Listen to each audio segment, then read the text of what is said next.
Yaani kuna muda unakaa kwenye benchi mpaka muda wenyewe unasema sasa hili benchi limenizoea. Yaani mimi hapa sasa hivi ninachokifanya, mtu akiamsha kwenda sokoni naenda, mtu akiamsha kwenda mtumbani naenda.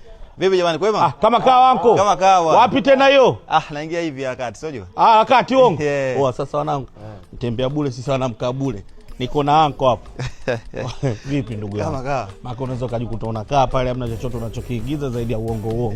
Na maisha. Bora twende huku mbele, unaweza kashangaa tunakimbiza kila kitu kinakaa sawa. Kweli. Mwanangu, kutembea hivi sio sawa na kukaa. Ndio. Bora tutembee mwanangu, tunaweza tukapata chochote. Sema ndio inapokuwa ujue riziki ya mbwa unajua kwa miguuni mwake. Wewe ukasema sehemu mbali.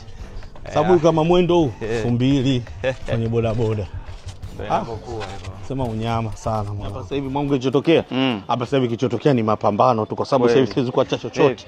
Yaani umenichelewesha muda wote huu. Sasa nilikuwa natembea mdogo mdogo. Unajua. Vipi mwanangu? Kama kawa vipi? Safi bwana. Safi. Kwa hiyo baridi mimi naingia zangu hivi. Haya, unasepa? Nilikuwa na mchumba, nilikuwa nasubiria. Ndio misho ulikuwa unazungumzia? Nilikuwa namfuata huyo. Wale. Ngajua uko mishemishe rafiki yangu uenda kwa demo. Kama msenge.